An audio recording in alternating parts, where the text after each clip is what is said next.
In April of 1992, a man named Reginald Denny was driving his 18-wheeler through the town of Englewood, California, when he accidentally drove through a major riot that was taking place.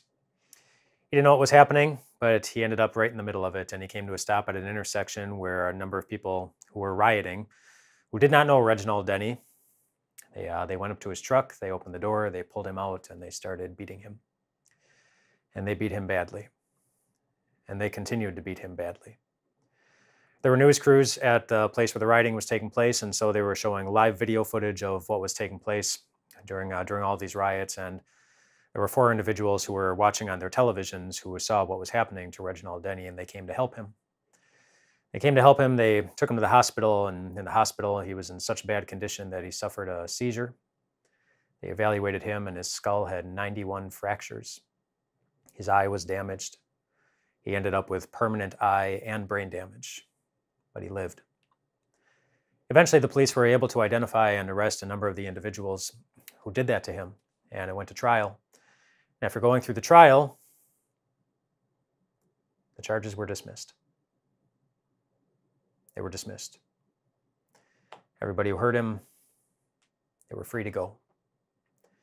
After the verdict was announced, Reginald Denny got up from his seat, walked over to the other side of the courtroom where the mother of one of his attackers was.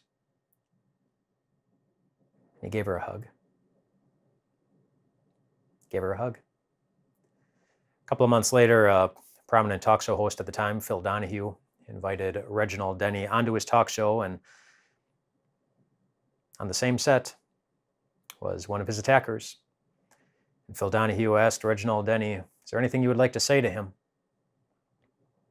He said, "Yeah. I forgive you," he said.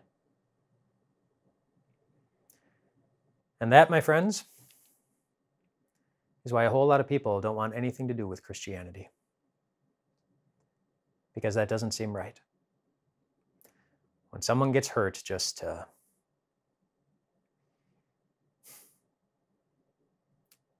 treat the people who did that to you as if it didn't matter. And that's once. I mean, what if like a year later, they did the same thing again, just for kicks, because it was the anniversary of this big monumental moment that ended up on the news. Everybody went to hang out at the same location and find the same person. And what if they did it again? You think Reginald Denny should forgive them again? You think he should go find their mom again and give her another hug? Look him in the eyes after they hurt him again and say, "I forgive you" again? It's a good thing to forgive, but shouldn't there be a limit? That's a question that's on a lot of people's minds, certainly nowadays, as one thing in common is we all sometimes get hurt by someone. And sometimes the hurt is ongoing. Sometimes it happens again and again and again, and the Bible talks about forgiveness and what a great gift it is and what a powerful difference it makes when we do forgive, but there's a hurt that comes along with the process of forgiving. And so with our limited ability to to take things as they come, should there be a limit on how often we extend forgiveness? Back in Jesus' day, the rabbis of Jesus' day, they thought, well, yeah, there should be a limit. It's like they thought sometimes people hurt you accidentally, and for that reason, they thought if somebody hurts you up to 3 times, you should forgive them up to 3 times. Well, one day, Jesus' disciple Peter comes up to Jesus, and he says to Jesus, "Well, what if I do a little bit more than that?" And he more than doubled it. He said up to 7 times? Should that be the limit? Should that be enough? And Jesus gave an interesting answer.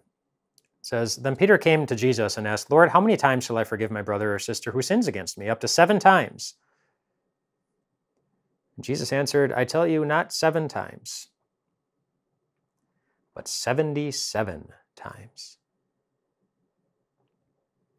We don't actually know if he meant literally 77.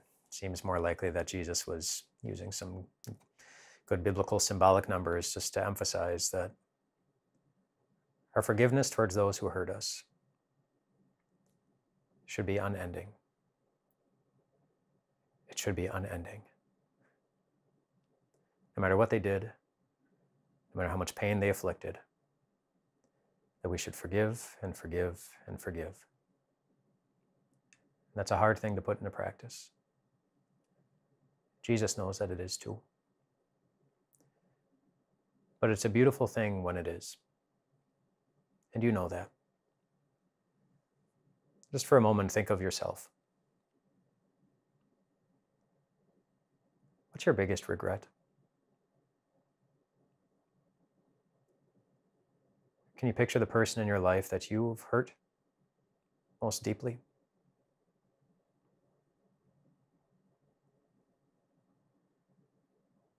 If you can, then picture someone different. Picture Jesus hanging on the cross. Picture him opening his mouth to say something. Picture his eyes looking in your direction. And then imagine that out of his mouth comes the words, Father, forgive them.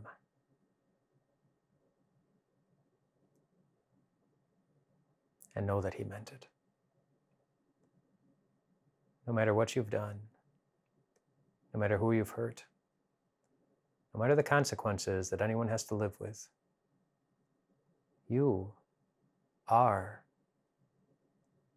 forgiven. God loves you. It is the greatest gift that anyone has ever given you.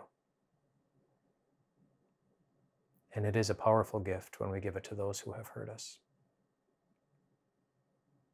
We'll talk about how to do that this week. Did you enjoy this video? If so, we would love to share even more Jesus with you, even if you have a busy, on-the-go kind of life. Just click here, and you can find the audio version for this podcast, along with all the other podcasts that Time of Grace offers.